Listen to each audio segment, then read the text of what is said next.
Los invito a abrir sus Biblias en Mateo capítulo 3, versículo del 7. Vamos a hacer hasta el versículo número 17.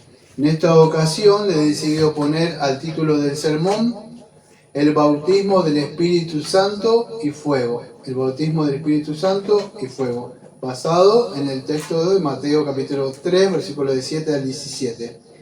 En el día de hoy vamos a ver que es muy pertinente esta advertencia que Juan el Bautista le estaba dando a los fariseos y a los saduceos. Lo vamos a ver, amados, que tiene una aplicación incluso en el día de hoy. ¿Por qué? Porque muchas de estas personas, o sea, que vemos en el día de hoy, incluso en las iglesias, confían en actividades religiosas, confían, vamos a decir, en un linaje de un padre, de una madre, y quizá son hijos de pastores, pero no confían en lo más importante, que es en el Señor Jesucristo. Entonces no podemos fiarnos en actividades religiosas como hacían estos hombres que confían en actividades religiosas, o en un linaje espiritual que ellos venían o que habían nacido en una iglesia, podríamos decir, ¿sí? Entonces es una advertencia que daba Juan el Bautista en esa época, y una advertencia que es una advertencia para nuestros días. Y el texto empieza diciendo así, en el día de hoy dice: al ver que muchos de los fariseos y de los saduceos venían a su bautismo, les decía: generación de víboras,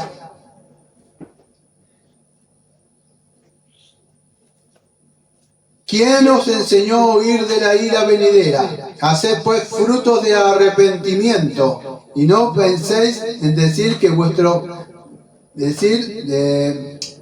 que dentro de vosotros mismos Abraham tenemos por padre, porque yo os digo que Dios puede levantar hijos de Abraham aún de estas piedras. Vamos a dar hasta el versículo 12.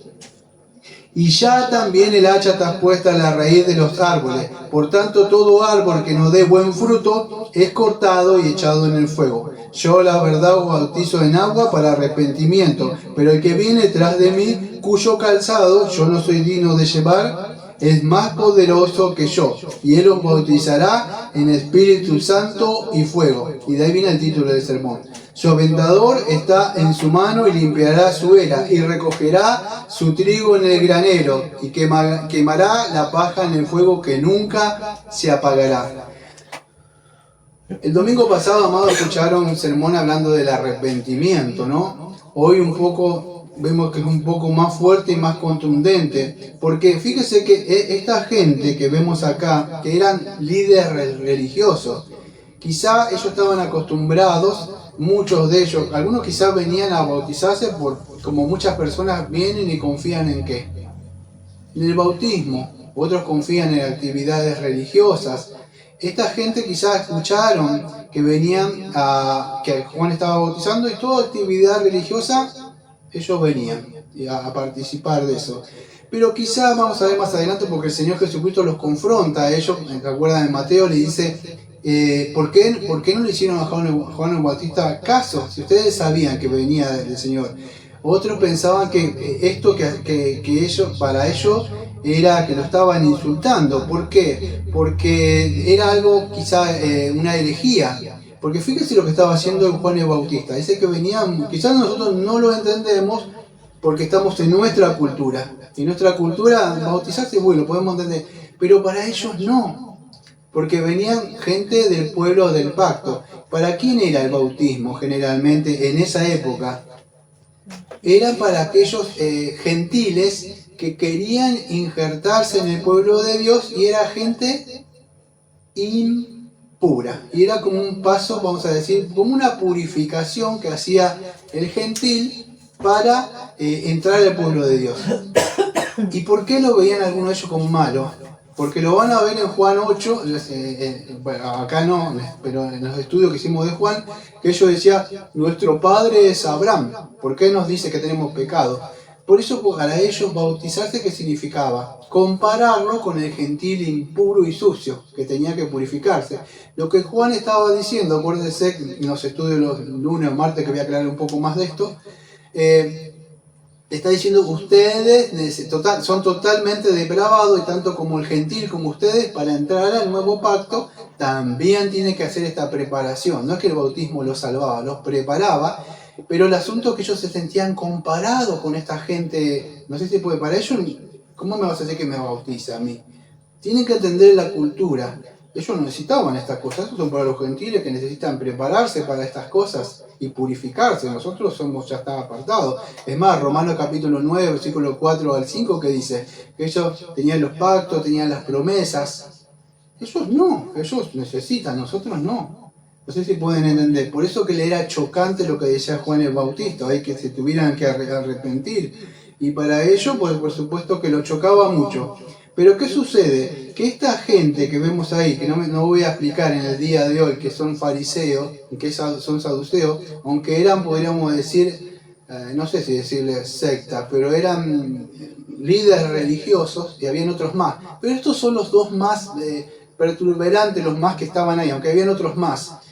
Entre ellos había diferencias. Acuérdense cuando Pablo está predicando en el libro de Hechos, y se pone a hablar y él crea una división. Dice, valores hermanos, y sigue hablando de la resurrección, y algunos de ellos empezaron a crear ¿qué?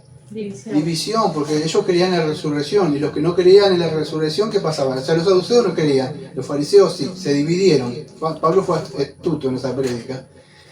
Bueno, aún así estos venían, escuchaban, y venían de largo, pero kilómetros para hacer esto, incluso cuando el Señor Jesucristo viene a bautizarse, también viene de kilómetros para llegar acá. El asunto es que estos líderes religiosos tenían dos cosas por lo menos que vemos en el texto, que ellos se agarraban y se fiaban, que es muy pertinente en la época del día de hoy, que muchos, vamos a decir, pseudo cristianos que no han confiado en solo Cristo, se pueden agarrar en esto, y podemos llegar a examinarnos nosotros por qué estamos en la iglesia. Porque esta gente, fíjese, que aunque participaban de los pactos y la promesa, venían, pero eran líderes religiosos que confiaban, presta atención, en el linaje de Abraham. Si ustedes ven ahí, ¿qué dice?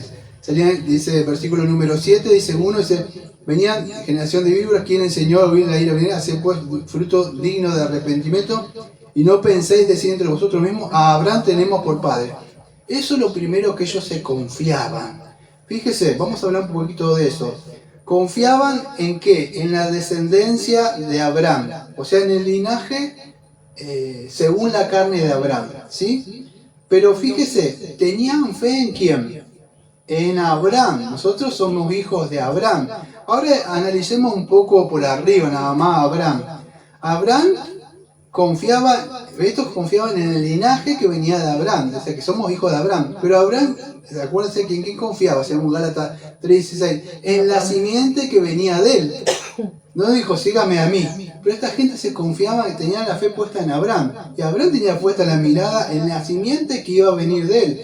Y no tenía fe en él tenía fe en el que iba a salir de sus lomos. Pero fíjese la diferencia que vemos. Entonces, Abraham tenía fe en Jesús para ser justificado, pero estos líderes tenían fe en Abraham para ser justificado. Lo dije rápido, pero espero que lo hayan podido entender. Su fe estaba, vamos a contemporizarlo un poco. Vamos a decir que usted es un hijo de pastor, o es un hijo, o su papá, o su mamá es alguien en la iglesia. Y entonces, ¿en su confianza en qué está? Y esto sucede muchas veces. ¿En qué? Yo soy del linaje de acá, o de la familia. Eso no salva. La fe la vemos en el día de hoy.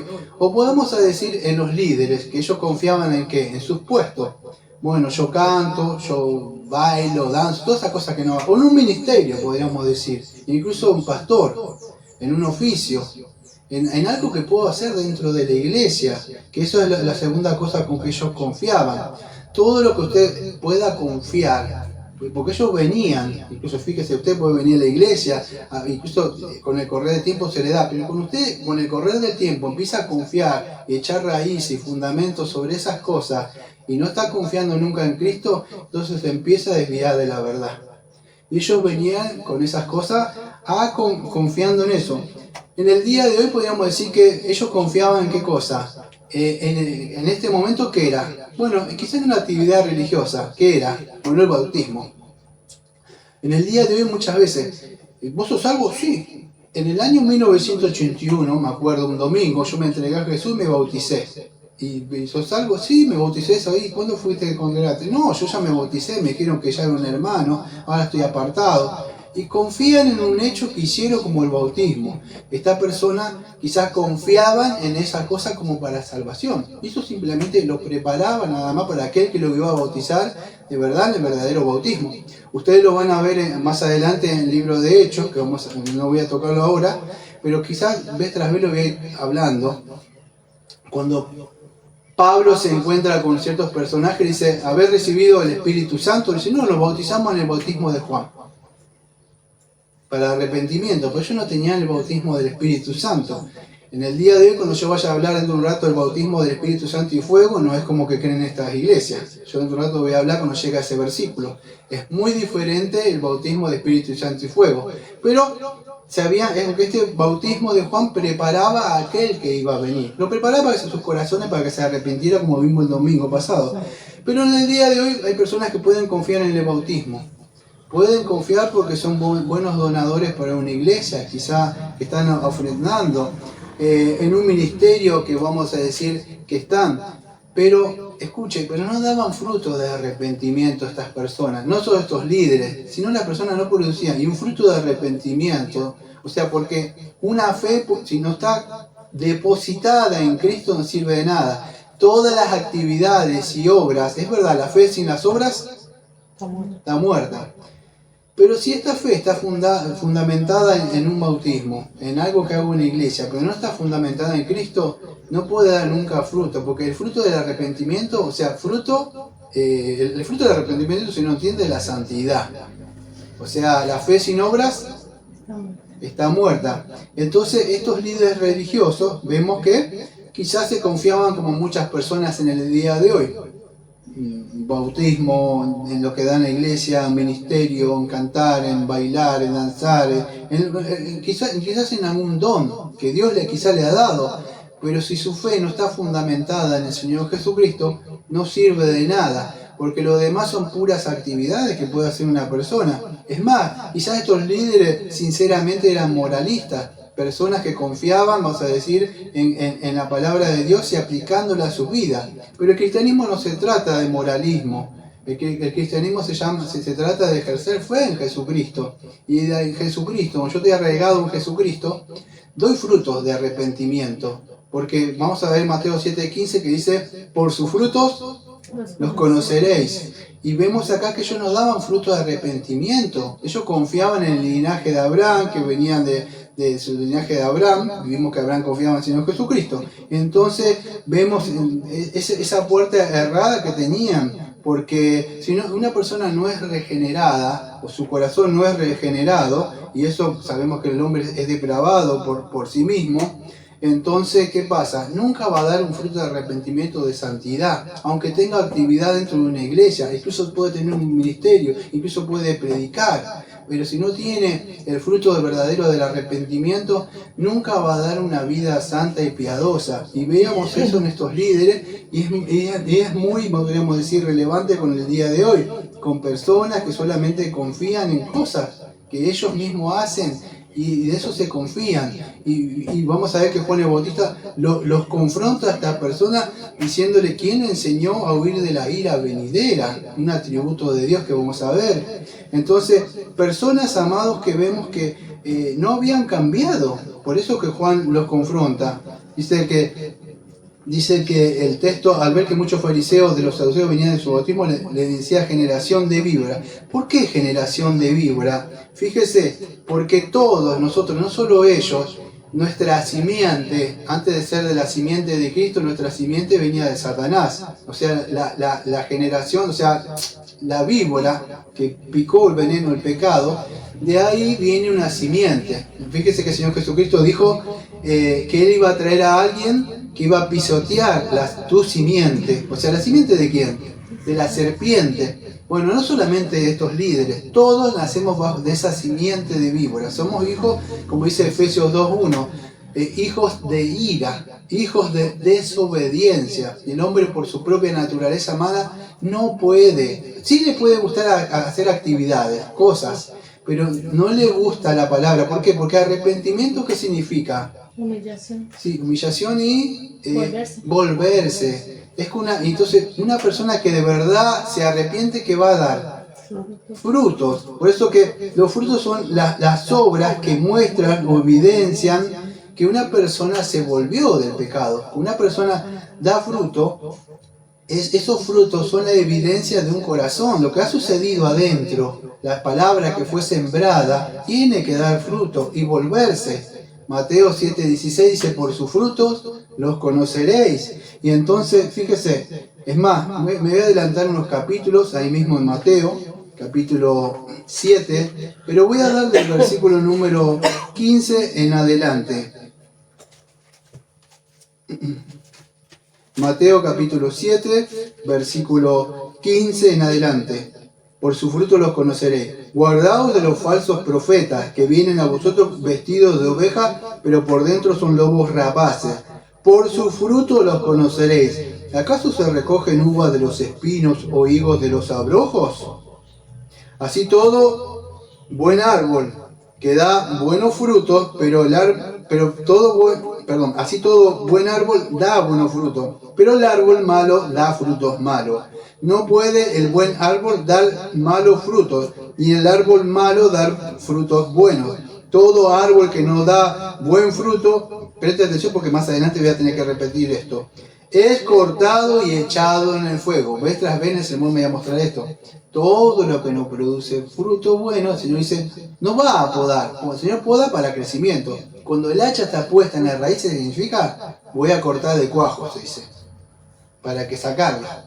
Acá no, cuando los que son de él poda, usted sabe, entonces da más fruto. Acá cuando el hacha dice está puesta, es porque va a cortar directamente y va a echar el fuego. Y lo vamos a ver en el ejemplo, lo pueden encontrar en el Salmo 1, en otros textos y acá, en otras parábolas que voy a nombrar dentro de un ratito, cómo eso es echado al fuego. Incluso la paja es tirado, o con el trigo cuando es arandeado por el viento y es llevado. Entonces, escuche, cuando el reino de Dios fue inaugurado ahora, pero a la misma vez, aunque usted no lo ve, el Señor está cosechando ahora. Y por medio de nosotros, ¿cómo es eso? Yo pensé que era en el día de la cosecha final, pero ahora está haciendo una selección. ¿Y cómo lo hace? Por medio del Evangelio. Los que creen, viene apartando el Señor, amado. Por eso es un tiempo de gracia. Aquel que no da fruto, no le va a servir nada congregarse en una iglesia, tener un ministerio, cantar, o lo que pueda hacer dentro de una iglesia, si no hubo un verdadero fruto de arrepentimiento. Es para con el Señor. Entonces tiene que haber un corazón. Fíjese lo que está diciendo él. Así que por su fruto los conoceréis. ¿Por qué conocemos? Me está juzgando, dice. Porque en Mateo 7, ¿qué dice? El juzgar a los demás. Pero si usted ve en el versículo número 15, ¿qué dice? O sea, del 15 en adelante, ¿quién está haciendo esta aseveración o juzgando acá? Bueno, es el mismo Señor Jesucristo.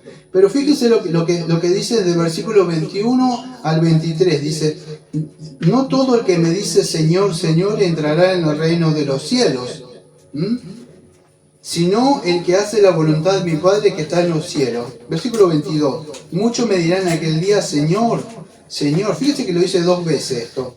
No, Señor, Señor, dos veces como diciendo, Señor, te conocemos nosotros. O sea, hicimos esto. Dice, muchos me dirán en aquel día, Señor, Señor, no profetizamos en tu nombre. O sea, no hablamos, no predicamos en tu nombre. Y en tu nombre echamos fuera demonios, y en tu nombre hicimos muchos milagros. Y fíjese lo que asevera el Señor. Nunca os conocí apartados de mí, hacedores de maldad. ¿Se acuerdan cuando hemos hablado muchas veces estas dos palabras? Nunca os conocí. ¿Qué significaba eso? ¿Tienen una idea? ¿Se acuerdan algunos? Intimidad. Muy bien, intimidad. La palabra ginosco. No tuve relación con ustedes. No hay relación íntima con ustedes. No hay una relación espiritual. ¿Y ellos qué dicen? Como estos fariseos y saduceos. ¿Qué nombran? Sus actividades religiosas. En tu nombre predicamos o profetizamos. Y en tu nombre, lo que le gusta mucho hoy, echamos fuera demonios. Hicimos esto, hicimos aquello, participamos en la iglesia, hacemos esto. Pero el Señor dice, no hay una relación íntima conmigo. Y Él dice, apartados de mí, hacedores de maldad. La palabra hacedores de maldad, ¿se acuerda? Que Anomia. anomia, o sea, nomia es ley, contrario a la ley. ¿Qué le importaba al Señor? Que hicieran actividades religiosas, pero ¿cómo podían tener una relación con Él? Porque si ponían actividad, no la ley para ser salvo, pero cuando uno es salvo, el cumplir la palabra de Dios, o sea, hacer esos frutos, es algo natural. Pero ellos confiaban en sus actividades religiosas y no en qué, en tener una relación íntima. ¿Y cómo le conozco al Señor? Bueno, por su palabra. Pero el Señor dice, no hay una relación conmigo, porque si vos me querés y vos me amás, me vas a conocer y vas a hacer las cosas que a mí me agradan. Entonces yo me voy a dar cuenta que tenés una relación conmigo. ¿Se puede entender? Pero esta gente que hacía, no ya hicimos aquello, y estos líderes, con tal de toda actividad religiosa, hacer esto que vamos a ver más adelante, Dios se me da vida, hasta pensaban en el comino, en el eneldo, todo lo que significaba hacer actividades. Pero no había una relación con el Señor. En Lucas capítulo 13, y en el versículo 6 al 9, Lucas 13, del 6 al 9, yo voy leyendo de mientras, van a encontrar una parábola, la parábola de la higuera estéril. Todo teniendo relaciones en esto, fíjese, tenga en mente el fruto. El Señor hace una división, no solamente el que lo crea, sino que la fe se demuestra por las obras, pero no para salvación, sino porque por resultado. Parábola de la higuera estéril, Lucas capítulo 13, versículos del 6 al 9. Dijo también esta parábola: tenía un hombre una higuera plantada en su viña, y vino a buscar fruto de ella, y no la halló. Y dijo el viñador: he aquí hace 3 años que vengo a buscar fruto de esta higuera, y no la hallo. Córtala. ¿Para qué inutiliza también la tierra? Él entonces respondió y le dijo: Señor, déjala todavía este año, hasta que yo cabe alrededor de ella y la abone. Y si diere fruto, bien, y si no, la cortarás después. Miren, amados, muchos de nosotros hemos hecho este trabajo. Yo no sé si se acuerdan, aquellos que están en su tiempo, ¿quién cree que es aquel el que estaba cuidando el viñador? ¿Ustedes saben quién es el dueño de esto? Es el Señor, el Padre. ¿Sabe quién está dando vuelta a la tierra? No es el pastor. Cristo. Es el Señor el que está, como dice Hebreos 7. Muchos dicen, el pastor que está dando vueltas. No, yo soy un siervo. El que está ahí continuamente intercediendo con el Padre y dando vuelta a la tierra y está orando. Yo puedo orar, pero yo no puedo hacer lo que hace el Señor. Entonces, tenga en cuenta que el Señor vez tras vez le está dando oportunidad. ¿Y dónde lo saca eso? Si usted tiene su Biblia, creo que es que vimos hace unos años, creo que es en Isaías, no lo tengo anotado acá, pero creo que es Isaías 5, un segundo. Y se va a encontrar esa relación que hay, siempre lo mismo, el Señor viene a buscar fruto y nunca encuentra. La parábola de la viña, acá está, ya la encontré. Isaías 5. Ahora cantaré por mi alma el cantar de mi amado, una viña en una ladera fértil. Y fíjese lo que hizo él y lo que invirtió en esto. No me da el tiempo, pero vaya considerando todo lo que él hizo. La había cercado y despedregado y plantado de vides escogidas, y había edificado en medio de ella una torre, en ella también un lagar, y esperaba que diese uvas, y dio uvas silvestres. Fíjese el trabajo que hizo el Señor. La cercó, como puede cercar a algo que es de su propiedad. No sé si ustedes han hecho ese trabajo. Yo una vez hice para sembrar unos tomates. Usted tiene que hacer un trabajo, dar vuelta a la tierra, sacar piedras, se encuentra bolsas, se encuentra mugres, tiene que zarandear la tierra, tiene que abonar la tierra. Es un trabajito, aunque me tocó muy corto y yo comí choclo, me acuerdo de ese, y tomatitos. Pero es un trabajo, amado, que se tiene que hacer usted. tiene que cercar para que los perros no me entraran, y cuidar de los pajaritos. Es mucho, un trabajo que tenés que hacer. ¿Qué esperás vos? Que te dé fruto. El Señor esperaba que te diera fruto. Él había hecho un trabajo, le había acercado a Israel, había sembrado, la había escogido. Y no solo eso, fíjese que había edificado en ella, dice, desplegado, plantado vides escogidas. Había escogido, había edificado en ella una torre, había seleccionado la semilla. Y bueno, se tomó un trabajo, y una torre, y hecho también en ella un lagar, y esperaba que diese uva, y no le dio fruto a Israel. Y ahora pues, vecinos de Jerusalén y varones de Judá, juzgad entre mí y mi viña. ¿Qué más se podía hacer de mi viña que yo no haya hecho? Como esperando que yo diese uva, ha dado uva silvestre. Os mostraré pues ahora lo que haré yo a mi viña. Le quitaré su vallado y será consumida, aportillaré su cerca y será hollada, y haré que quede desierta y no será podada ni cavada, y crecerán el cardo y los espinos, y a las nubes mandaré que no derramen lluvia sobre ella. Ciertamente la viña del Señor de los ejércitos es la casa de Israel. Y los hombres de Judá, planta deliciosa suya, esperaban juicio y aquí vileza, justicia y aquí clamor. Ustedes saben, el vallado era, o sea, esa viña representaba al Señor, le sacó la protección. Como le puede pasar a muchas personas, amado, el Señor nos cuida, nos ampara, nos puede poner una persona, nos injerta en una iglesia, aunque la iglesia nos salva, pero de alguna forma es como la valla, la protección que el Señor pone cuidado a un pastor, le alimenta, le riega por la palabra. ¿Qué espera de nosotros como mínimo? Fruto de arrepentimiento. Si no somos como estos fariseos, somos como estos saduceos, toda actividad religiosa, venimos, Señor, canto, santo, santo, santo, después vuelve al mundo. El Señor dice, no hubo fruto de arrepentimiento, un fruto interno de tu corazón. No quiero obras muertas. Obras muertas no quiero tu corazón que evidencie una vida de arrepentimiento. Y estas personas venían confiando ¿qué? En su linaje de Abraham y confiaban en sus actividades religiosas. Pero no había nada para ofrecerle para el Señor de su corazón. Y eso es lo que vemos, tenemos que aprender de acá de Mateo capítulo 3, versículos del 7 al 12 que estamos considerando, porque después del 3 al 17 vamos a ver el bautismo de Jesús. Pero estas personas, amados, estaban incluso, porque Juan los confronta, dice, ¿quién le enseñó a huir de la ira venidera? ¿Ustedes confían que con esas actividades religiosas que hacen van a huir de la ira venidera? ¿Usted alguna vez prendió fuego? Bueno, yo cuando era chico vivía en una casilla, ¿no? No teníamos baño, usted conoce mi historia, mi papá. Y entonces atrás había caña, me acuerdo, en Buenos Aires. Y en el verano hacía tanta calor en Buenos Aires que se prende fuego, eso directamente. Y yo no me acuerdo si prendí fuego yo porque tenía que quemar los papelitos o se prendió fuego. El asunto es que se prendió fuego. Y teníamos una casilla. Yo tuve que hacer tenía menos de 20 años. Y tuve que hacer ahí como una zanjita de tirar agua. Y bueno, pero el asunto es que cuando usted prende fuego y hay muchos yuyos, no sé si vivían así en la maleza, ¿sabe que sale de ahí? Todo bichito, araña, langosta, serpientes chiquititas, todo empiezan a huir del fuego.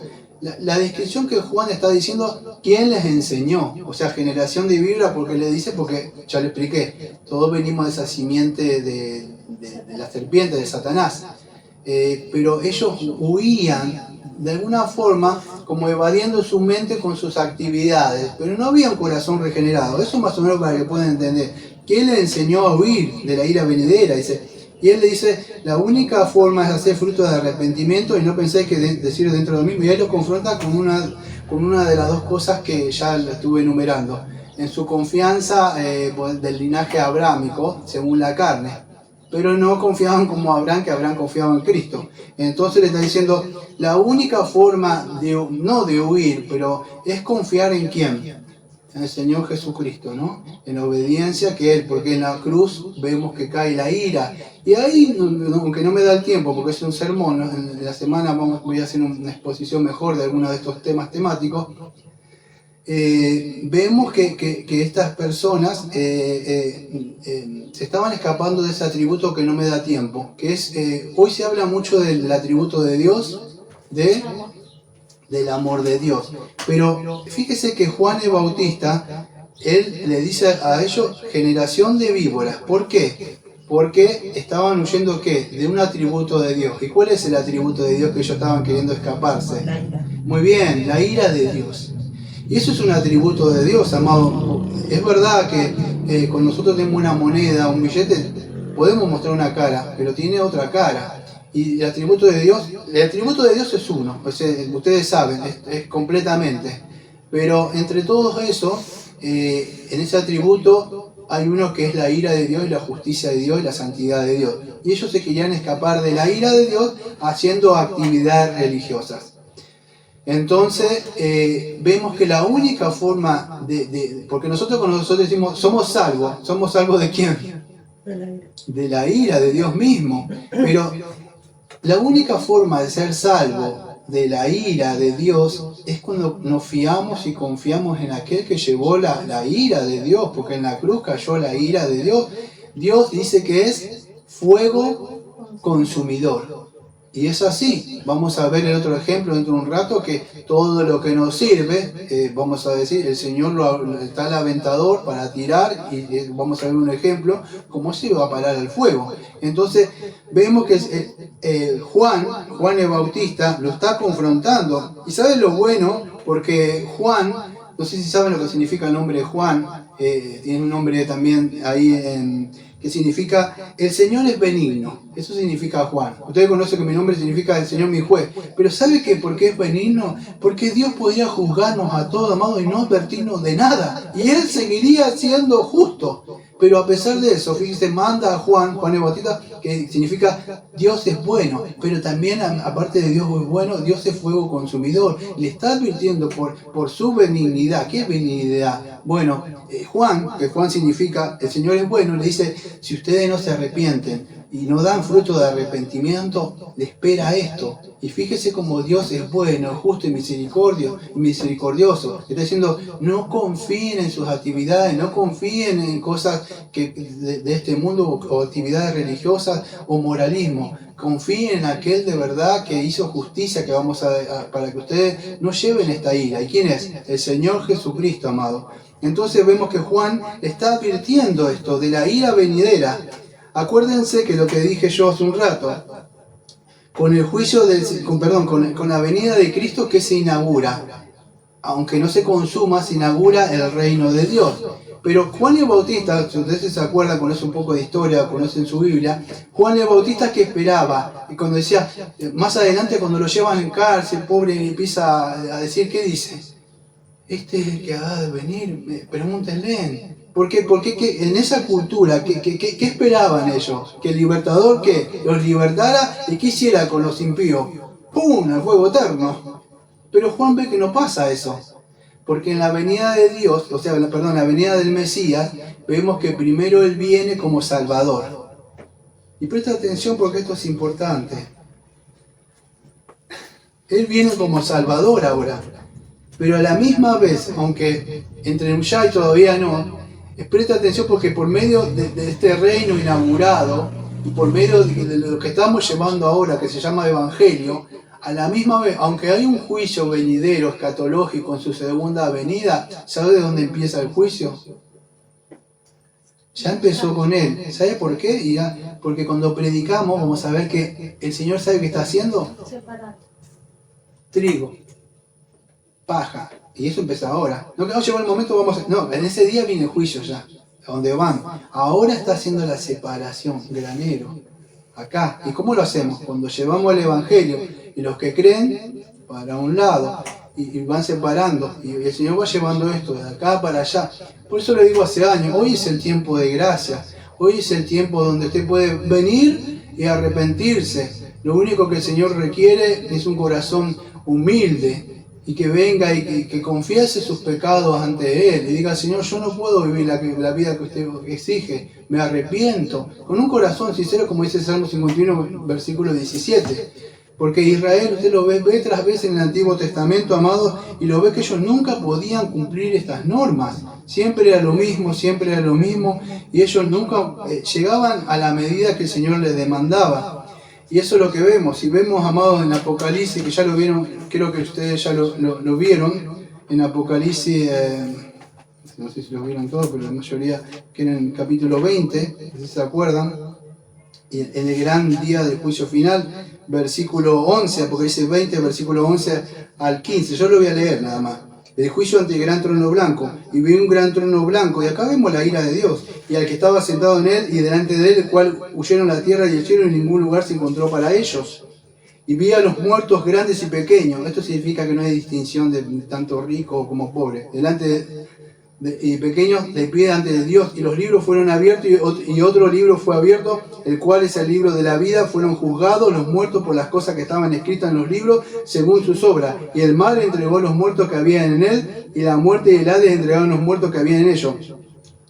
Y fueron juzgados según sus obras, y la muerte y el Hades fueron lanzados al lago de fuego, que está la muerte segunda, y el que no se halló escrito en el libro de la vida fue lanzado al lago de fuego. Y eso es lo que le está advirtiendo Juan acá a estas personas. Si seguimos leyendo, dice, tenemos a Abraham por padre, porque yo os digo que Dios puede levantar hijo de Abraham aún de esta piedra. Y también, escuche, versículo número 10, y también el hacha está puesta en la raíz de los árboles, por tanto, todo árbol que no da buen fruto es cortado y echado en el fuego.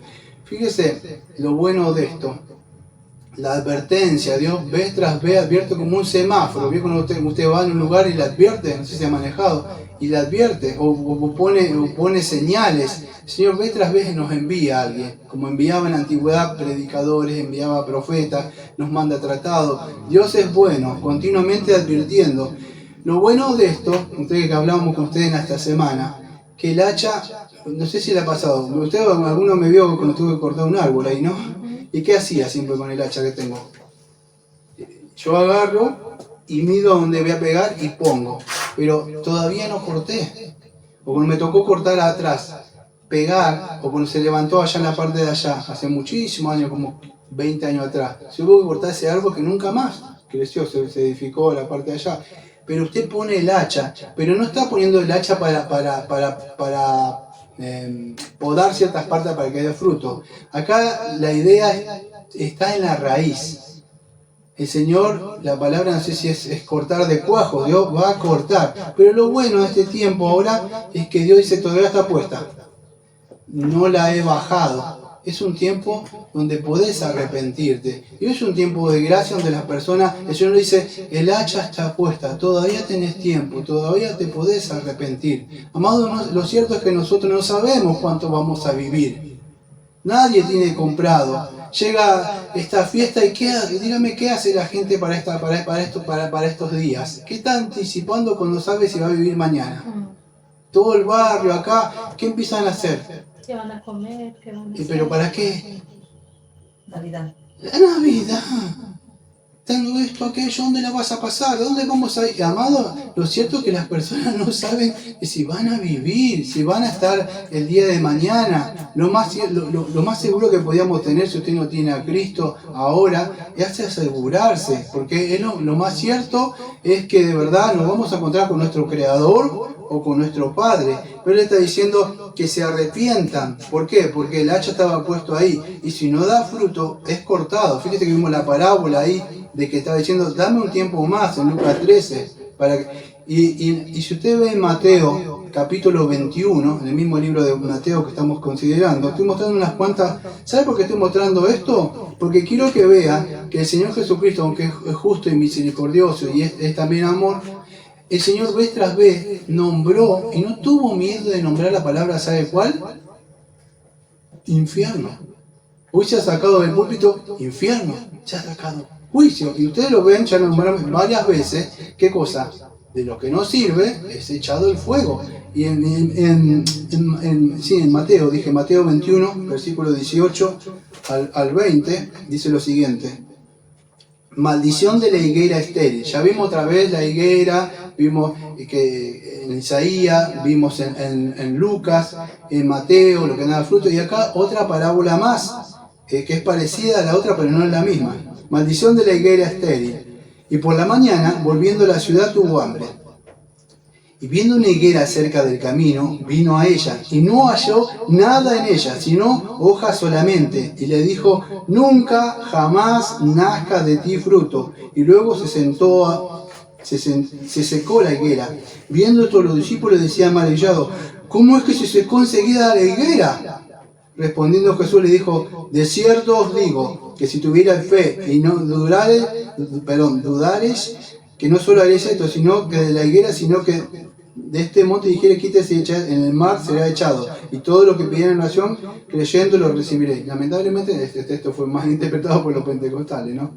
Esta parte. Pero fíjese, la parte de la higuera, dice: y viendo una higuera cerca del camino, vino a ella, y no se halló nada en ella, y solamente hojas, y dijo: nunca más nazca fruto.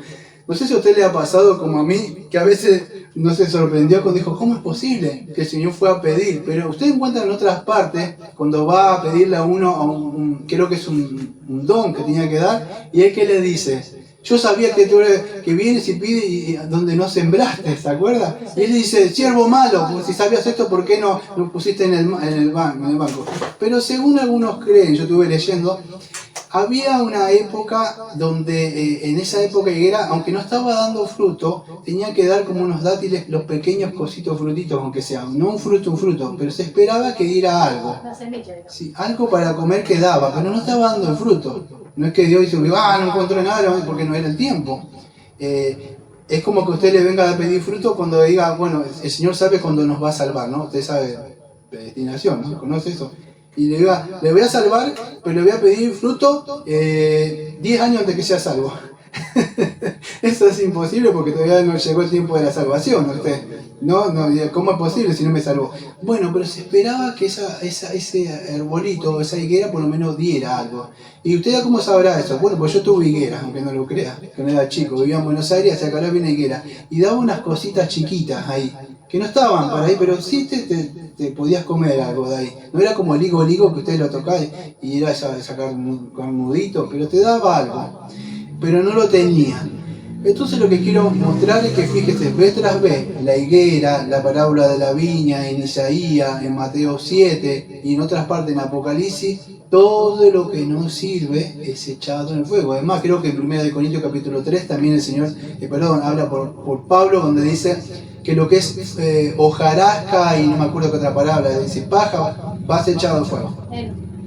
Sí, todo lo que nos sirva. Y es más, si no me equivoco, creo que, mira, no quiero ir porque no me da tiempo para ir, tengo que ver otras cosas, pero si usted lo quiere chequear, creo que también lo dice en el Salmo 1. Que, sí, ¿no? Porque no me da tiempo, pero creo que usted ya, si lo quiere buscar.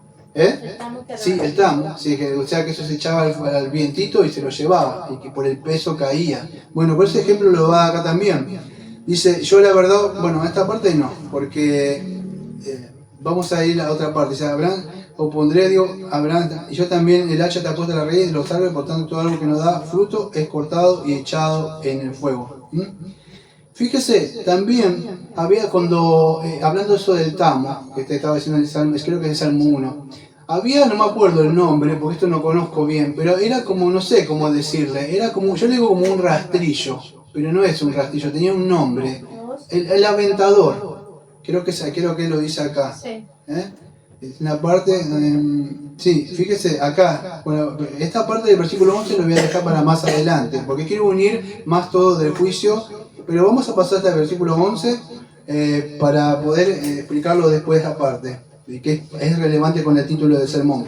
Pero el versículo 12, después vamos a volver al 11, el 12, su aventador está en su mano y limpiará su era, y recogerá su trigo en el granero y quemará la paja en el fuego que nunca se apagará. Una vez más vemos estos dos ejemplos, lo que no da fruto se corta, y acá el aventador, no sé cómo explicarlo, era como una herramienta de que estaban cosechando la agricultura, los graneros, era como un... No, eso es una hoz, pero esto era como un, ¿viste esos rastrillos con 3 dientes? Como un tenedor grande, algo así, sí, ellos hacían así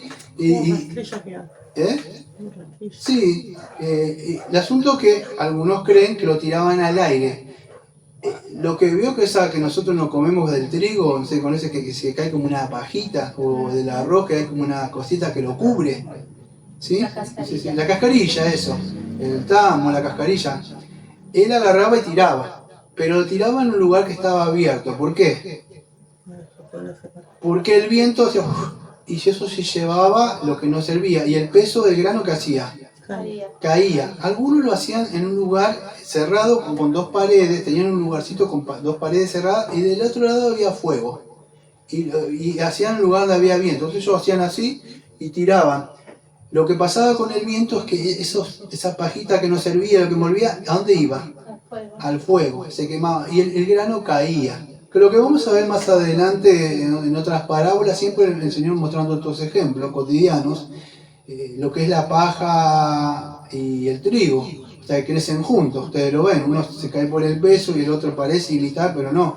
Pero en este caso, cuando él hacía así, eso se volaba y eso se quemaba. Pero lo que le está diciendo, fíjese el ejemplo, ahora sí entiendo con esta ilustración. Su aventador está en su mano y él limpiará su era, o sea, lo que es de él, va a estar limpiando.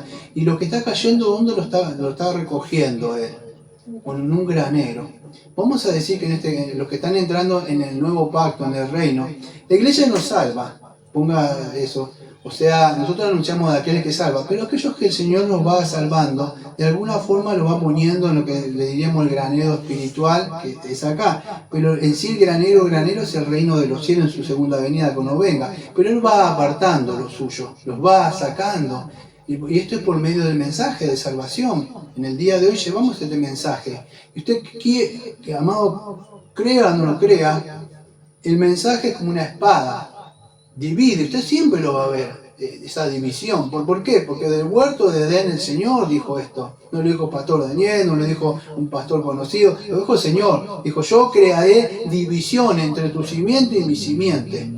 Y de ahí va a empezar. Y en Génesis, Él te va a pisar y vos vas a querer. Y ahí usted ve que toda esa separación que hay, y esa separación Él mismo la va llevando, padre con madre, hijo con madre, con cónyuge. ¿Por qué? Porque, amado, el Evangelio causa esa división, trae esa división. Quiera o no lo quiera, va a traer una división. Y entonces eso es lo que vemos acá. Y lamentablemente esto se sacó del púlpito. Hoy es más agradable, por supuesto, que es más agradable, la gente viene y le gusta escuchar ese mensaje, vamos a decir que cura con liviandad, que Jesús te ama y Dios tiene esto. Y aunque parece bonito, amado, un día se van a encontrar con el Señor y le va a decir, ¿quién te dejó entrar acá? ¿Por qué no estás justificado? ¿Conocen esa parábola también? Entonces vemos hasta acá para poder seguir avanzando de que el Señor, o sea, por medio de Juan el Bautista, que Juan significa el Señor es benigno, el Señor sí es benigno, pero el Señor es tan bueno que no quiere que estas personas vayan al infierno, pero les advierte.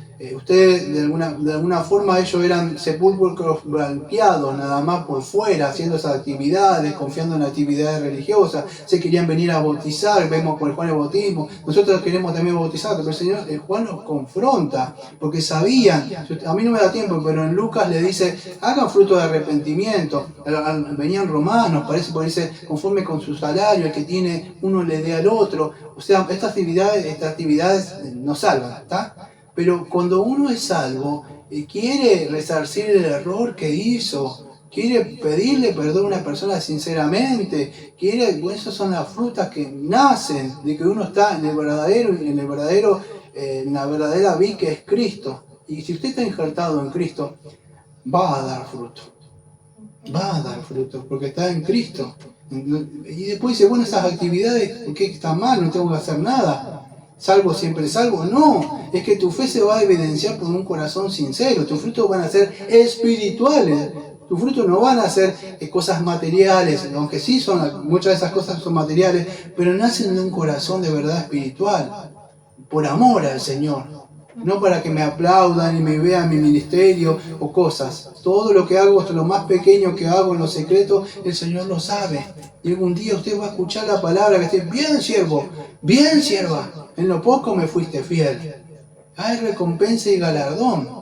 No los esperamos, pero el Señor es justo y misericordioso. Pero hay de aquellos que lo confían en actividades religiosas y cosas como estas personas que venían, amado, confiando en estas cosas y querían huir de la ira venidera y no daban el fruto de arrepentimiento. no había un cambio de corazón ellos. Y este fruto, aunque es una evidencia de un corazón regenerado para un cristiano, pero para un inconverso, ellos evidencian que tienen una falsa seguridad en las cosas que ellos hacen. Y eso es algo terrible, amado. Es como cavarse un foso uno mismo. Es como ponerse la soga de Judas en el cuello, porque ellos estaban confiando en lo que hacían, no lo que hizo Jesucristo. Y eso es lo malo que podemos aprender, de estas personas, ¿no? Que ellos tenían una dependencia, vamos a decir, con Abraham. Fíjense que lo nombran a Abraham, pero hay una relación carnal con el linaje étnico de Abraham. ¿Usted se acuerda de Abraham? No sé si se acuerdan el pacto abrámico. Salían los hijos según la carne y los hijos espirituales. Bueno, ellos tenían un linaje, ¿verdad?, carnal, según la carne. Pero Abraham, había uno que iba a venir, Gálatas 3:16, de su linaje que era espiritual, en el cual Abraham, dice Génesis, que confió y fue justificado por esto. Pero estos confiaban en Abraham, y Abraham confiaba en aquel que iba a venir. Eso es lo malo que tenía. Entonces Juan los confronta a esto, porque confiaban en Abraham, y no solo eso, en sus actividades, podríamos decir, o sus rituales, que el Señor Jesucristo más adelante le dice como que eran costumbres de hombres, creo que algo así le dice, ¿no? Obras propias, legales, nada más. Todo lo que ellos hacían, amado, tradiciones de hombres. Y no solo eso, ¿por qué sabemos eso? Porque nosotros conocemos el libro de Mateo, lo hemos leído o lo hemos abierto. Les gustaba sentarse en lugares públicos, que los alabaran, tocar trompetas, ser reconocidos. Tenían una vida de ocio tremenda. El Señor los prospera, porque hacían que prosperar. Los otros los miraban así como miserables. Los trataban a los pecadores como perros. Por algo el Señor te está castigando. Siempre ellos eran algo así apartado, como súper santos.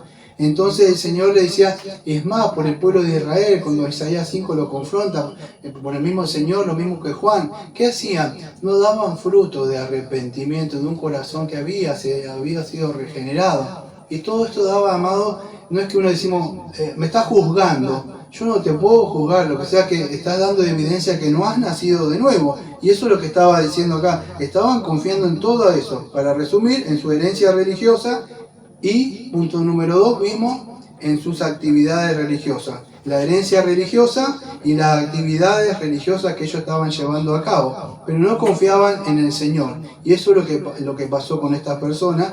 Porque si una persona se confía en eso, amado, de verdad va camino al infierno como estas personas, y hay un fuego, o sea, consumidor, que lo está esperando estas personas. Voy a tratar de avanzar un poquito más, si me dan tiempo voy a explicar un poquito más sobre eso después, pero hasta ahí la parte de estos personajes, que no me dio tiempo mucho de desarrollar sobre ellos, ¿no? Pero vamos a ver la parte que es concerniente con el sermón. Ustedes conocen esa parte. Ustedes saben que yo le puse el título a este sermón por algo. Cuando no lo hice con maldad, lo hice de verdad para llamar la atención a nuestros otros amigos, amigos digo porque no les soy sincero, no puedo llamar hermanos. Cuando me toca hablar de este tema, que es el versículo 11, dice, yo a la verdad os bautizo en agua para arrepentimiento, pero el que viene tras de mí, cuyo calzado yo no soy digno de llevar, fíjese la humildad de Juan acá. Él no estaba diciendo, yo soy el gran apóstol, yo soy el gran evangelista. Él decía, todavía no. Le decía, yo no soy digno de atar la sandalia de él. ¿Qué está mostrando este siervo? Humildad, amado. Fíjese, en otra parte que dice, es necesario que yo mengüe, o sea, que yo muera. ¿Para qué? Cuando vemos a los líderes o estos pseudos apóstolos, pseudo profetas, ellos quieren ser la luz, la atracción. Pero fíjese Juan, él decía, yo no soy digno de llevar, de atar el mensaje. Y vemos la humildad, vemos la misma humildad en Juan 13, cuando se estaban peleando los discípulos. ¿Dónde está el Señor? Decía, ¿y dónde estaba el Señor?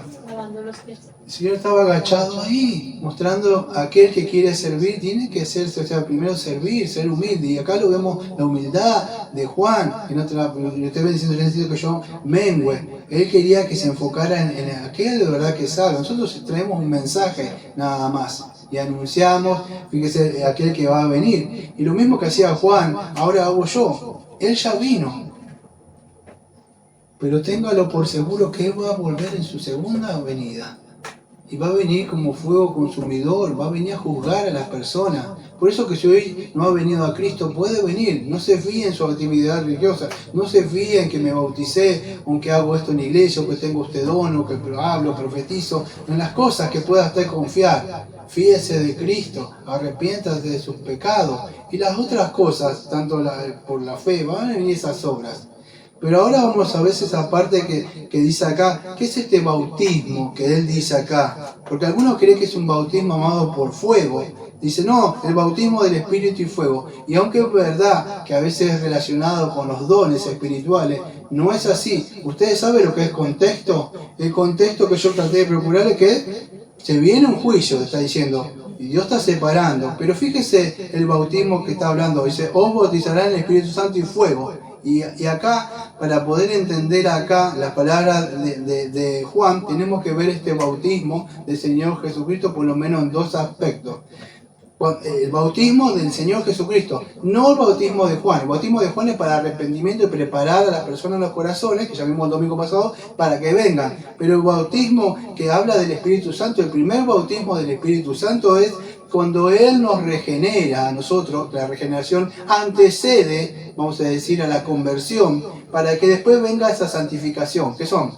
Frutos de arrepentimiento. En aquellos que son bautizados en el Espíritu Santo, ¿dónde está? En Romanos capítulo 6, versículos del 1 al 4, ustedes ven ese bautismo. Aquellos que fueron bautizados por el Espíritu Santo, ¿qué pasa? Bueno, morimos, o sea, en Cristo. Bautizados significa que somos sumergidos en Cristo y nacimos a vida nueva. Eso es lo que es el bautismo, el que vemos en los que se arrepienten y tienen fe. Y vemos que esto es el cumplimiento donde sucede. En Hechos capítulo 2, que eso es verdad, viene el Espíritu Santo. Pero ahora el bautismo de fuego, no es como muchos pentecostales que dicen, no, el bautismo del fuego y del Espíritu Santo. No es así, amado. El bautismo del fuego acá se refiere, si estamos viendo el contexto que estamos viendo acá, es el juicio punitivo judicial de Dios que viene sobre los pecadores. Porque Dios es fuego consumidor, y todos aquellos que no son bautizados por el Espíritu Santo, injertados en Él, viene también un bautismo, o el bautismo significa sumergido, van a ser sumergidos o bautizados, si quiere decir, por eso bautismo, sumergido, pero en el fuego. ¿Pueden entender esa diferencia? Lo hice corto, para que se pueda entender, pero ¿esto para quién son? Para los incrédulos, porque si ustedes lo siguen, fíjese, ¿conoce un sándwich O sea, sí, ¿no? Todo conocemos sándwich. Está el pancito, está lo que usted le mete adentro, lo que pueda poner, lo que le gusta a usted, y abajo ¿qué hay? Otro pancito, ¿no?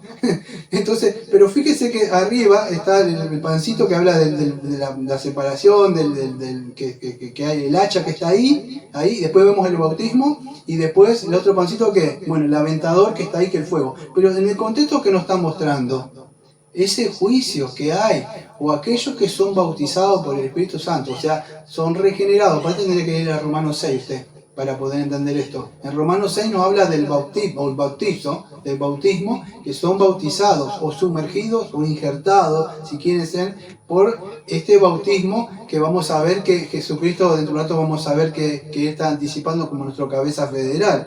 Pero el bautismo del fuego es sobre los incrédulos que rechazan un verdadero arrepentimiento, verdadero. Y eso es lo que habla ahí. Son cortados y echados en el fuego, en la paja, donde el fuego, fíjese, no se acaba, no se extingue, no que un poquito. Hay un juicio inminente. Entonces es importante por eso entender el contexto inmediato de este pasaje, para poder entender bien. No sé si lo entendieron. Esto es más profundo. Después lo voy a hablar en la semana un poquito para que podamos entender. ¿Sí? Entonces, por eso fíjese que le dice generación de víbora en el versículo 7, en el versículo 10 le dice el hacha está puesta a la raíz de los árboles, indicando por qué cosa, que lo que no es destruido, ¿dónde es echado? en el bautismo de fuego, van a ser... Bautismo no es que bautismo es injertar, van a ser puestos, sumergidos. ¿Dónde? El bautismo, vean la palabra bautizo lo que es. Bautizo es sumergirse, ¿sí? Bueno, van a ser sumergidos en el fuego, sería la traducción, para que puedan entender. O bautizado en el Espíritu Santo. Eso es lo que le está diciendo ahí él. Y él dice que va a limpiar su era y recoger su trigo en el granero y va a quemar la paja, fíjese, en el fuego que nunca se apagará. El trigo, entonces los creyentes que son salvados, y la paja que es echada en el fuego, o sea, los que son juzgados. Eso es lo que es un poco más, un poco menos, pero para que lo puedan entender. Entonces, para que podamos entender, nunca está haciendo una referencia. Cuando usted está leyendo un texto, tiene que leer todo el contexto para poder entender. Un texto sacado fuera de contexto puede justificar una doctrina en una persona, pero cuando usted lee todo el contexto, puede entender que está hablando de ese juicio. Los que creen son apartados, y los que no creen, bueno, está la hacha puesta para ser lanzado al fuego, o el tamo que se lanza para lanzado al fuego, ¿sí? Pero hay un bautismo en el Señor Jesucristo, o hay un bautismo en el fuego. En la Biblia, por supuesto, también nos habla en otros contextos, como el libro de Hechos, que vino como lengua, dice como lengua de fuego, que eran bautizados estas personas. Pero si ustedes lo ven, ellos recibían el Espíritu Santo, a ellos, ¿sí? Voy a ir por la otra parte, espero que se haya quedado entendido. El bautismo de Jesús.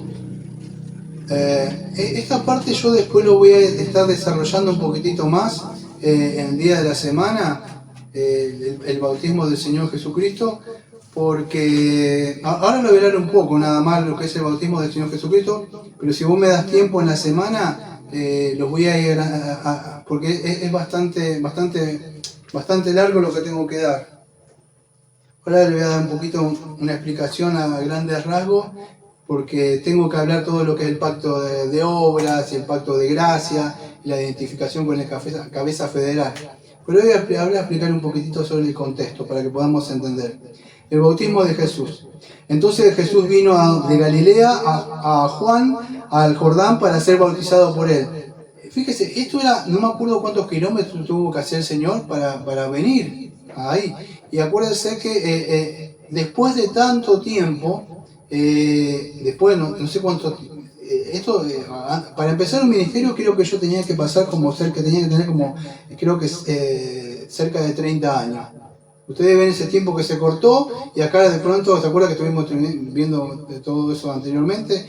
Y de acá ya lo vemos grande, tendría cerca de más o menos unos 30 años, ahí el Señor. Y fíjense que estaba haciendo un recorrido bastante largo para llegar hasta donde estaba Juan ahí. Dice, porque vino, ¿de dónde lo vemos? Por lo que esa información que nos da la Biblia ahí, que dice, vino de Galilea a Juan, al Jordán. Se cree que había una distancia larga para venir, incluso los fariseos también venían desde el lugar para llegar a donde estaba Juan, para ser bautizado por él. Mas Juan se le oponía diciendo, yo necesito ser bautizado por ti y tú vienes a mí. Fíjese que Juan mucho no entendía esto, como no entendía cuando dice, este es el que ha de venir, por las cosas que a veces el Señor hacía, que a veces yo no podía entender. Él dice, ¿cómo? Tú vienes a mí, pero Jesús le pone, deja ahora, porque así conviene que cumplamos toda justicia. Y esa parte, amados, ¿cómo puedo explicar? No estaría haciendo justicia si yo te lo explico en estos minutitos. Voy a tratar de explicarle a grandes rasgos. Creo que Mateo 5:17 dice algo como, no he venido a abrogar la ley, sino a cumplirla. Mira, acá hay mucha teología. Porque no sé si usted entiende esa parte del cabeza federal, o nuestro representante, o el segundo Adán, o por qué vino Jesús. El asunto es que él vino a cumplir la ley, y esto era un mandato del Padre que tenía así, esta preparación. Pero lo cierto es que nosotros sabemos, acuérdese que el Señor Jesucristo tenía dos naturalezas en una persona, pero la unión hipostática, sí, muy bien. Y esta parte del hombre estaba siendo obediente, pero ¿sabe? Dice 2 Corintios 5:21 que el justo por los injustos murió. ¿Pero por qué? ¿Por qué esa sombra, Juan? Porque Él es el santo, Él que no tiene pecado. ¿Cómo te vas a arrepentir de pecado vos? No le entraba, Él no podía entender esto. El asunto, a ver si pueden entender un poco, porque esta es una posición, no sé si la entender, lo que nosotros llamamos, no sé si las otras doctrinas la abrazan, pero nosotros le decimos cabeza federal como reformado. Él es el anunciado, Él es el que nos va a representar como hombre. Entonces, Él como hombre tenía que cumplir toda la justicia. Él no podía cumplir, no decir, no, yo no soy pecador. Él en su humanidad nos está representando a nosotros. En ese sentido está haciendo justicia, o sea, está cumpliendo la ley. ¿Por qué? Porque, acuérdese, en estos estudios de la semana voy a hablar un poco, pero acuérdense ¿qué se llama esta? La obediencia pasiva y la obediencia activa. La pasiva que es en la cruz, pero la activa ¿qué es lo que cumple? ¿Cómo tiene que cumplir? La ley. ¿Qué nos demanda para poder entrar nosotros ahora en nuestra condición pecaminosa? Bueno, el Señor para entrar tenemos que hacer toda justicia. ¿Y eso para qué? Para nosotros es imposible. O sea, tenemos que confiar en alguien que sí hizo justicia. Bueno, nuestro representante, por eso que Juan no entiende, hay mucha teología acá atrás que quise decir. Dejemos así, dice, hagamos toda justicia. ¿Qué es? Bueno, esto es lo que demanda el Padre, yo lo voy a hacer. Bueno, ¿por qué? Porque esto demanda de nosotros. Y acá también inicia el ministerio del Señor Jesucristo. Desde esta acción que vemos, empezó el ministerio del Señor Jesucristo. Porque Él vino a cumplir todo lo que demandaba la ley. Y la ley nos demandaba que tenemos que hacer justicia. El hombre es pecador. Usted se puede bautizar si quiere. Yo me puedo bautizar. Pero eso no nos va a salvar. Él se bautiza no por Él. ¿Sabe por quién? Por nosotros. Así es. Se bautiza por nosotros. Por eso que ¿te bautizaste? ¿Sos salvo? No. Usted se puede bautizar y confiar. Es que Él, en Él y por Él, y lo que hizo Él, es que nosotros, vamos a decir, nuestro bautismo tiene significado. Pero Él se bautiza por nosotros. Y hay más teología acá. Pero en esa obediencia activa que Él hace y cumple la ley, siendo obediente que el Padre se agrada. Fíjese que el Padre le dice conviene que cumplamos toda la justicia. Entonces le dejó y Jesús después fue bautizado y subió luego del agua y aquí los cielos le fueron abiertos y vio al Espíritu de Dios que descendía como paloma y venía sobre él y hubo una voz de los cielos que decía: este es mi Hijo amado en quien tengo complacencia. ¿Vio? El único que se complace en el Padre es en el Señor, no por esas actividades que hacían los religiosos, eso. Si estamos en Cristo, en el amado, entonces Él se complace porque nos ve en el amado. Y fíjese, ahora voy a hablar otra doctrina acá, aunque no aparece, y es cierto, está la Trinidad. Porque en la salvación vemos ¿cómo podríamos decir? Esa actividad de triunidad del Padre y el Hijo y el Espíritu Santo. Está el Señor Jesucristo, que es el Hijo de Dios ahí, ¿sí? Y usted ve qué cosa, que está una voz del cielo. ¿Quién es? El Padre. El Padre, pero también desciende alguien. Ahí ve la Trinidad. Incluso Él es ungido acá, de alguna forma, para que lo voy a dar en los estudios en la semana, como se cumple el Salmo 2, se cumple el Salmo 42, Isaías 42, del siervo sufriente. Hay mucha teología escondida ahí atrás. En la semana, Dios mediante, voy a tratar de explicarlo, para que puedan entender cómo toda esa escritura del Antiguo Testamento se cumple acá que lo está viendo. Él inicia, amado, pero no solo eso, que en ese bautismo, Él también en otra parte creo que le llama a Mateo, cuando va a la cruz le dice unas palabras como, ahora se lo debo, pero creo que le dice como, a la cruz como tiene que ser bautizado, o sea, en la muerte, o sea, sumergido, para que nosotros también con su muerte morimos, como dice John Owen, muerte por su muerte y vida por su vida. Creo que acá es conocido como vida por su muerte. pero en su muerte, por eso en su bautismo, ¿acaso vino a orar? Y dice, Pablo dice, pecaremos que la gracia abunde, dice, ¿acaso no sabéis que los que fueron bautizados en Jesucristo murieron de sus pecados, y los que resucitaron? Conocen el contexto romano. Bueno, pero él inicia su ministerio, y acá es ungido por el Espíritu Santo. El que era justo, por nosotros que somos injustos, él vemos que cumple y vemos la obediencia del Hijo. O sea, y él es capacitado para llevar en este ministerio por el Espíritu Santo, o es ungido por el Espíritu Santo. Yo no me acuerdo, creo que es en Isaías 61, ustedes conocen ese gran texto que a mí me encanta, que no me lo acuerdo nunca, pero creo que en Lucas también, Lucas 4 lo dice, pero él está abocando con él, y abriendo el rollo, dijo en Lucas, pero en Isaías 61, versículo 1, dice, el Espíritu del Señor está sobre mí. Y empieza a decir, para llevar creo que el mensaje a traer salvación, empieza a mostrar todo lo que él trae. Pero necesitó el Espíritu del Señor sobre él para llevar. Imagínense nosotros, amados, si el Señor fue ungido para ese ministerio, ¿cuánto más nosotros necesitamos el Espíritu Santo para cada cosa que hacemos? Incluso para orar, dice Romanos 8, dice que orar no sabemos, dice, porque el Espíritu Santo nos enseña cómo orar. Ni siquiera podemos llegar porque si el Señor Jesucristo no intercede, dice Hebreo, no podemos llegar al Padre.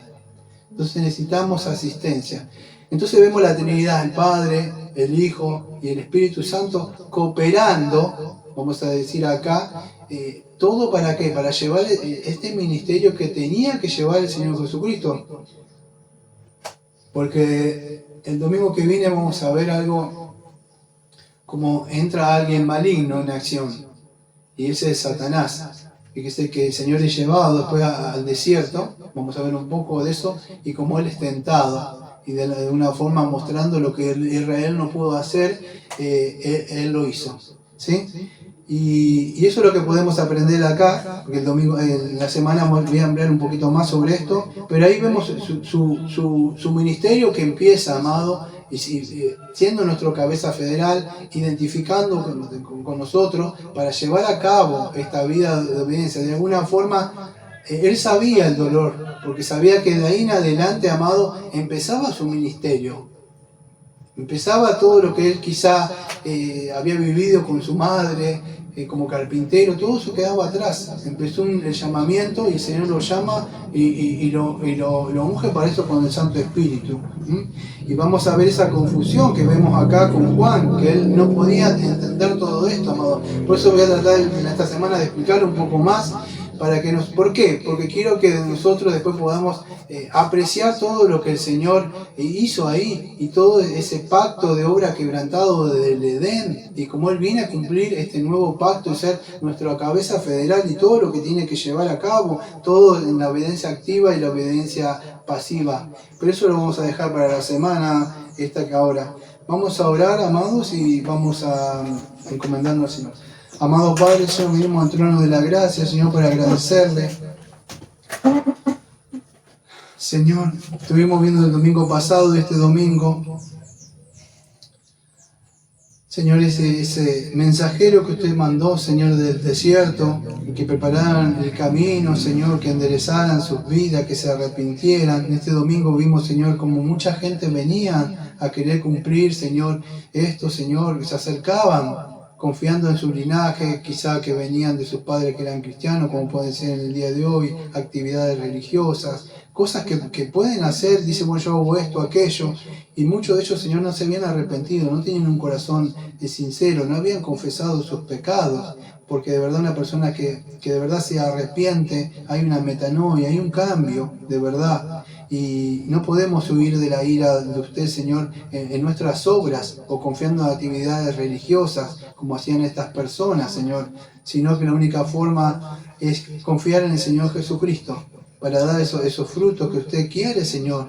Le pedimos, Señor, que como iglesia nos guarde, como Isaías 5, Señor, que usted esté cavando alrededor de nosotros como iglesia, que esté poniendo cercos, Señor, como usted protegió a su esposa, Señor, y le puso ese cerco, Señor, y plantó, y nos riega, y nos da, Señor, nos da esa agua que es su palabra, le pedimos que podamos estar dando el fruto, Señor, para que otras personas puedan venir, Señor, y comer. Y cuando una persona come, a veces, sin darse cuenta, tira las semillas ahí, y vamos plantando, Señor, el camino.